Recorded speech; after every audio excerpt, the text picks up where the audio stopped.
Supreme court 29 జనవరి 2025న PG వైద్య విద్య కోర్సుల అడ్మిషన్లకు సంబంధించి ఒక చారిత్రాత్మకమైన తీర్పును వెలువరించింది. ఇది ఎవరు ఊహించలేదు. ఈ కేసు ఇప్పటిది కాదు. ఇప్పుడో 2019లో మొదలైన వాదోపవాదాలు చివరికి ముగిసి ముగ్గురు సీనియర్ సుప్రీంకోర్టు న్యాయమూర్తులు ధర్మాసనం తీర్పు వెలువరించింది. దీని సారాంశం ఏంటంటే, ఇప్పటి వరకు పీజీ మెడికల్ కోర్సుల్లో ప్రతి రాష్ట్రం నుంచి 50% సీట్లు మాత్రం ఆల్ ఇండియా కోటా కింద ఇస్తారు. మిగిలిన 50% సీట్లను ఆయా రాష్ట్రాలలో స్థానికత ఉన్న వారికి మాత్రమే కేటాయిస్తూ వచ్చారు. ఈనాటి తీర్పుతో స్థానికత ఆధారముగా పీజీ వైద్య కోర్సులలో అడ్మిషన్లు చెల్లవు. ఇది రాజ్యాంగ విరుద్ధము. రాజ్యాంగంలో 14వ అధికరణ ప్రకారం ఈక్వాలిటీ బిఫోర్ లా దాన్ని ఉల్లంఘించినట్టు అవుతుంది. కనుక ఈ 2025 నీట్ పీజీ పరీక్ష నుంచి కూడా మొత్తం దేశంలో ఉండే అన్ని ప్రభుత్వ ప్రైవేటు మెడికల్ కాలేజీలో ఉండే అన్ని సీట్లు కూడా ప్రతిభ ఆధారంగా ఆల్ ఇండియా పీజీ నీట్ పరీక్ష ఆధారంగా నింపబడతాయి. దీనికి వారు చెప్పిన ఆధారం ఏంటంటే, రాజ్యాంగంలో ఉండే 19వ అధికరణం ప్రకారం భారతీయుడు ఏ రాష్ట్రంలో అయినా నివసించవచ్చు, ఏ రాష్ట్రంలో అయినా వ్యాపారం చేసుకోవచ్చు, ఏ రాష్ట్రంలో అయినా వృత్తిని కొనసాగించవచ్చు. అది రాజ్యాంగం ప్రసాదించిన భారతీయుడికి ఇచ్చిన హక్కు.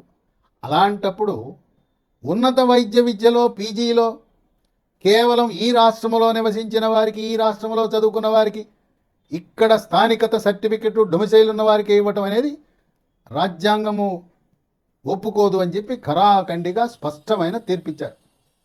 ఇక్కడ ముగ్గురు సీనియర్ న్యాయమూర్తులు, justice Rishikesh Roy, justice Sudhanshu Dhulia, justice SVN Bhatti. ఇది రాజ్యాంగ ధర్మాసనం లాంటిది. ఇక సుప్రీంకోర్టు ధర్మాసనం ఇచ్చిన తర్వాత దీని మీద ఇంక అప్పీల్ లేదు. ప్రభుత్వము తప్పనిసరిగా అమలు చేయక తప్పదు. అంటే 2025 పీజీ నీట్లో పరీక్ష రాసేవారికి ఒక మహదావకాశం, ప్రతిభకు పట్టము కట్టినట్లవుతుంది. ఈ కేసు పూర్వాపరాలలోకి వెళ్తే, చండీగఢ్లో అక్కడ ఒక గవర్నమెంట్ మెడికల్ కాలేజ్ ఉంది.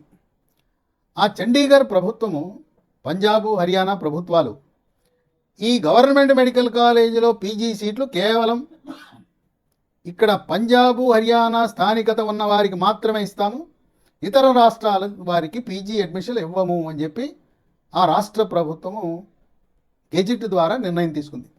దాన్ని కొంతమంది పీజీ సీట్లు పొందాలనుకునేవారు పంజాబు హర్యానా హైకోర్టులో దాన్ని వాళ్ళ నిర్ణయాన్ని ఛాలెంజ్ చేశారు, ప్రశ్నించారు.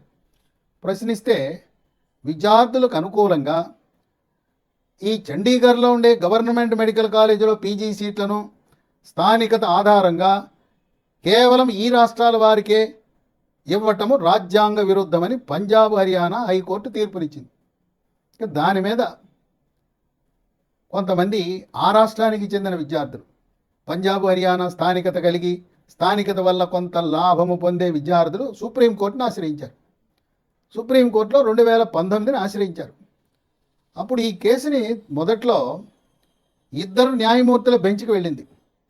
వాళ్ళు కేసు పరిశీలించిన తర్వాత చాలా జటిలమైన సమస్య, 2 జడ్జిలు కాదు, దీన్ని 3 జడ్జిలు ఉన్న బెంచ్కి పంపాలి అని నిర్ణయం చేసి 2 జడ్జిల బెంచ్ దాన్ని 3 జడ్జిల బెంచ్కి బదిలీ చేశారు. చూశారు కదా ఎన్ని సంవత్సరాలు పట్టింది. 2019 నుంచి 25 అంటే 6 సంవత్సరాల పాటు వాదోపవాదాలు విన్న తర్వాత ఈరోజు ఒక చారిత్రాత్మకమైన తీర్పు వచ్చింది.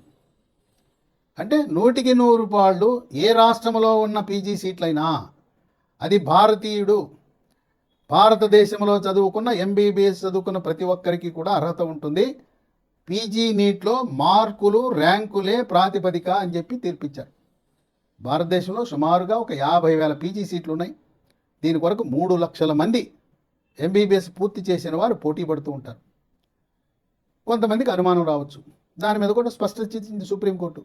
ఈ సంవత్సరం 2024లో అడ్మిషన్లు పొందారు స్థానికత ఆధారంగా. లేదు, మనం స్థానికత ఆధారంగా మేము డిగ్రీ పూర్తి చేశాం, మా సంగతి ఏంటండి, మరి ఈ జడ్జిమెంట్ వచ్చింది కదా, మా అడ్మిషన్ చెల్లుతుందా, లేదు మాకు వచ్చిన పట్టా చెల్లుతుందా అంటే, ఈ తీర్పు ఈనాటి నుంచి 2025 సంవత్సరం నుంచి అమల్లోకి వస్తుంది. కానీ గత సంవత్సరాలలో అడ్మిషన్లు పొందిన వారికి, గత సంవత్సరాలలో స్థానికత ఆధారంగా అడ్మిషన్ పొంది ఇప్పటికే పీజీ డిగ్రీ పొందిన వారికి ఎటువంటి ఇబ్బంది అసౌకర్యము ఉండదని చాలా స్పష్టతతో జడ్జిమెంట్లోనే రాయటం జరిగింది. ఇంకొక అనుమానం రావచ్చు, సరే స్థానికత ఆధారంగా రిజర్వేషన్లు లేవన్నారు, ఎస్సీ ఎస్టీ రిజర్వేషన్లు పీజీ అడ్మిషన్లో ఉంటాయా లేదా? ఎస్సీ ఎస్టీ రిజర్వేషన్లు యథావిధిగా, అవి రాజ్యాంగబద్ధమైన రిజర్వేషన్లు కనుక అవి యథావిధిగా కొనసాగుతాయి. మరి ఈ తీర్పు కేవలం ఎంబీబీఎస్కేనా, లేదా ఆయుష్ కోర్సు, ఆయుర్వేదము, హోమియోపతి, యునాని వాటికి కూడా వర్తిస్తుందా అంటే, ఆయుర్వేదము, హోమియోపతి, యునాని ఎండి కోర్సులకు కూడా ఇది వర్తిస్తుంది. మరి డెంటల్కి ఏంటి? ఈ తీర్పు ఎంబీబీఎస్ కదా రాసింది, మరి ఈ తీర్పులు ఎక్కడా కూడా బీడీఎస్ అని రాయలేదు. ఈ తీర్పు వర్తిస్తుందా అంటే ఆటోమేటిక్గా పీజీ వైద్య కోర్సులు అంటే ఎంబీబీఎస్ తర్వాత, బీడీఎస్ తర్వాత, బీఏఎంఎస్, బీహెచ్ఎంఎస్, బీయూఎంఎస్ తర్వాత అన్ని పీజీ కోర్సులకు ఇది వర్తిస్తుంది. డెంటల్ ఎండిఎస్ కోర్సులకు కూడా స్థానికత అనేది ఇక మీదట ఉండదు. ఆంధ్రప్రదేశ్ రాష్ట్ర విభజన తర్వాత తెలంగాణ రాష్ట్రంలో అక్కడ Osmania medical college, Gandhi medical college, NIMS ఉండటం వల్ల అక్కడ పీజీ సీట్లు అధికంగా ఉన్నాయి. ఆంధ్రప్రదేశ్కి వచ్చేసరికి ఉస్మానియా, గాంధీ లాంటి పెద్ద మెడికల్ కాలేజీ ఇక్కడ లేని కారణం వల్ల పీజీ సీట్లు ఆంధ్రప్రదేశ్ రాష్ట్రంలో చాలా తక్కువ ఉన్నాయి. అక్కడ తెలంగాణ రాష్ట్రంలో 65% పీజీ సీట్లు ఉంటే ఆంధ్రప్రదేశ్లో విభజన సమయానికి కేవలం 35% సీట్లే మనకు వచ్చాయి. ఆ రకంగా ఎంబీబీఎస్ చదివిన విద్యార్థులు రాష్ట్ర విభజన ద్వారా నష్టపోయారు. ఆ నష్టాన్ని ఇప్పుడు పూడ్చుకోవచ్చు. ఎందుకంటే తెలంగాణ రాష్ట్రంలో ఉండే అన్ని సీట్లు కూడా ఆల్ ఇండియా సీట్లు అవుతాయి కనుక వాటిలో కూడా మనం ఆంధ్రప్రదేశ్ పిల్లలు పోటీపడి సీట్లు సాధించవచ్చు. ఇంకొక విశేషం ఏంటంటే 1972లో అప్పుడు 371 డిఎన్ఏ అధికరణం ప్రవేశపెట్టడం ద్వారా ఉమ్మడి ఆంధ్రప్రదేశ్ రాష్ట్రంలో 6 జోన్లు 3 యూనివర్సిటీ ఏరియాలుగా విభజించారు. Andhra university area 1, Sri Venkateswara university 1, Osmania university 1. Telangana అంతా ఉస్మానియా యూనివర్సిటీ కింద అడ్మిషన్లు జరుపుతున్నారు. ఎస్వి యూనివర్సిటీ ఏరియా కింద రాయలసీమలో ఉండే కర్నూలు, కడప, అనంతపురం, చిత్తూరుతో పాటు నెల్లూరు కూడా కలిపి దాన్ని ఎస్వి యూనివర్సిటీ ఏరియా అన్నారు. ఇక ఆంధ్ర యూనివర్సిటీ ఏరియాలో ఇక ప్రకాశము, గుంటూరు, కృష్ణా, పశ్చిమ, తూర్పు, విశాఖపట్నం, శ్రీకాకుళం, విజయనగరం 8 జిల్లాలకు మరి ఇక్కడ ఉండే మెడికల్ కాలేజీలు తక్కువ, పీజీ సీట్లు తక్కువ, ఎంబీబీఎస్ అడ్మిషన్లోనూ అన్యాయం జరుగుతూ ఉంది. పీజీ సీట్లు తక్కువ ఉన్నాయి. ఆంధ్రప్రదేశ్లో కూడా 5 జిల్లాలలో రాయలసీమ, శ్రీ వెంకటేశ్వర యూనివర్సిటీ రీజియన్లో పీజీ సీట్లు చాలా అధికంగా ఉన్నాయి. కర్నూలు, తిరుపతి, కడప, అనంతపురం, నెల్లూరు, ఇక వీటికి తోడు SVIMS, Sri Venkateswara institute of medical sciences, హైదరాబాదులో నిమ్స్కు సమానంగా తలదన్నేలా అలాంటి సంస్థ తిరుపతిలో ఉంది. అంటే ఆంధ్రప్రదేశ్ రాష్ట్రంలోనే ఉత్తరాంధ్ర, కోస్తా ఆంధ్రాలో ఎంబీబీఎస్ చదివిన వారికి పీజీలో ఎక్కువ మార్కులు వచ్చినా సీట్ రావటం లేదు. వెంకటేశ్వర యూనివర్సిటీ ఏరియాలో తక్కువ మార్కులు వచ్చినా పీజీ సీట్లు వస్తున్నాయి. అంటే ఆంధ్రప్రదేశ్ రాష్ట్రంలో కూడా అసమానతలు ఉన్నాయి. ఇప్పుడు అసమానతలు తొలగిపోతాయి. ఇక శ్రీ వెంకటేశ్వర యూనివర్సిటీ ఏరియాను లేదా ఆంధ్ర యూనివర్సిటీ ఏరియాలు ఉండవు. దేశవ్యాప్తంగా ఒకే పరీక్ష, ఒకే ప్రతిభ, ఒకే ర్యాంకు. ఇంకో విశేషం ఏంటంటే భారతదేశంలో తమిళనాడు రాష్ట్రంలో ఉన్నన్ని పీజీ సీట్లు ఏ రాష్ట్రంలో కూడా లేవు. పీజీ సీట్లే కాదు, కొన్ని ప్రత్యేకమైన కోర్సులు ఉన్నాయి. ఉదాహరణకు వృద్ధులకు సంబంధించిన ఎండి కోర్సుని జీరియాట్రిక్స్ అంటారు. అది తెలంగాణలో లేదు, ఆంధ్రప్రదేశ్లో లేదు. తమిళనాడు రాష్ట్రంలో అక్కడ 15 సీట్లు ఉన్నాయి. ఒక్క రాష్ట్రం, దేశం మొత్తంలో 60 సీట్లు ఉంటే ఒక తమిళనాడులో 15 ఉన్నాయి. ఆ విధంగా తమిళనాడులో ఉన్న అత్యధిక సంఖ్యలో ఉన్న పీజీ సీట్లకు కూడా తెలుగు రాష్ట్రాల నుండే పీజీ విద్యార్థులు పోటీ పడి మన విద్యావకాశాలు, మనం సీటు పొందే అవకాశాలు మెరుగుపడతాయి.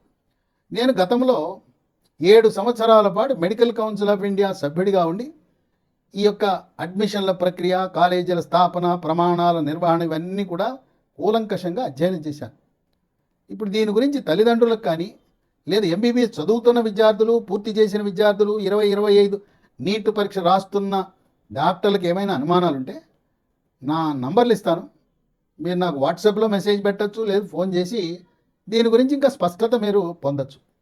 నా సెల్ నంబరు, వాట్సాప్ నంబరు 9848055806 9848055806. ఇంకో ఫోన్ నంబరు 9866308414. డాక్టర్లు కానీ, వైద్య విద్యార్థులు కానీ, వారి తల్లిదండ్రులు కానీ ఈరోజు వచ్చిన సుప్రీంకోర్టు తీర్పు యొక్క పరిణామాలు ఎలా ఉంటాయి, ఇది ఏ విధంగా తెలుగు రాష్ట్రాలలో వైద్య విద్యను అభ్యసించే, ఎంబీబీఎస్ వైద్యను అభ్యసించే డాక్టర్లకు ఉపయోగపడుతుంది అనేది మీకు మరింత సమాచారాన్ని అందించడానికి సిద్ధంగా ఉన్నాను. అలాగే భారతదేశంలో సీటు రాక ఇతర దేశాలకు వెళ్ళి ఎంబీబీఎస్ పూర్తి చేసుకుని ఎఫ్ఎంజీ పరీక్షలో ఉత్తీర్ణులై సొంత రాష్ట్రంలో రిజిస్ట్రేషన్ పొంది వాళ్ళు కూడా ఈ నీట్ పరీక్ష రాయటము ద్వారా వీళ్ళకి ఎంతో లబ్ధి కలుగుతుంది. ఎందుకంటే వీళ్ళు విదేశాలలో, చైనాలో, రష్యాలో, ఉక్రెయిన్లో, ఫిలిప్పైన్స్లో చదువుకొచ్చామని చెప్పి మీరు స్థానికేతరులు, వాళ్ళు ఆంధ్రాలో పుట్టి పెరిగి ఆంధ్రాలో ఇంటర్మీడియట్ వరకు చదివిన వీళ్ళని స్థానికేతరుల కోటాలో వేసి అనర్హుడిగా ప్రకటిస్తున్నారు. అదే పరిస్థితి తెలంగాణలో కూడా. అమ్మా నాన్న తెలంగాణ, ఇంటర్మీడియట్ వరకు తెలంగాణ, సీట్ రాలేదని ఇతర దేశాలకు వెళ్తే వాళ్ళను కూడా స్థానికేతర కోటా అని చేసి మార్కులు వచ్చినా, నీట్లో ప్రతిభావంతులైనా కూడా వాళ్ళకి సొంత రాష్ట్రంలో విదేశీ విద్యను అభ్యసించిన వారికి సీట్లు తిరస్కరించబడ్డాయి ఇప్పటి వరకు. ఈ తీర్పుతో ఈ విదేశీ విద్యను అభ్యసించిన వారికి ఎంతో ఊరట కలుగుతుంది. ఇక స్థానికత లేదు. మీకు మన సొంత రాష్ట్రమే కాదు, భారతదేశంలో ఇప్పటి వరకు విదేశీ విద్యను అభ్యసించి వచ్చిన వారికి ఇదొక సువర్ణ అవకాశంగా మనం భావించవచ్చు. ఇక్కడ భారతదేశంలో ఎంబీబీఎస్ చదివితే ఎలాంటి అవకాశాలు ఉన్నాయో విదేశాల్లో చదువుకున్నా కూడా వారికి కూడా సమాన అవకాశాలు లభించే విధంగా ఈనాటి సుప్రీంకోర్టు తీర్పు ఉన్నదని మనం గమనించాలి. ఇంకా మీకేమైనా అనుమానాలున్నా, స్పష్టత కావాలన్నా నన్ను సంప్రదించడానికి ఏమాత్రం వెనుకంజ వేయద్దు.